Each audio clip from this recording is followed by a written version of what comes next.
அவ்வளவு தண்ணியிலே அங்காரமா ஓடி வரான் எங்க கருப்பன் ஓடி வரான் எங்க கருப்பன் ஓடி வரான் பம்பையிலே குளிச்சு வரான் பாங்காக வரான் ஐயா இந்தா வரான் இந்த வரான்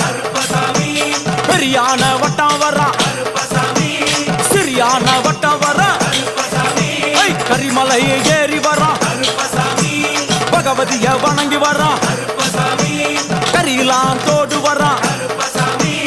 எல வந்தவளம் கடந்து வரான் சாமி முக்குழிய தாண்டி வரான் அழுதாமேடு உச்சி வரான் சாமி அழுதையிலே குளிச்சு வரான் ஆளை கட்டி தொட்டு வரான் சாமி உங்காவனம் புகுந்து வரான் எருமேலி வரான் ஐயா அவர் சாமி கூட வரான் எருமேலி வந்து இறங்கிய கருப்பன் சுற்றுமுற்றும் பார்க்க எம்பெருமான் கருப்பனுக்கு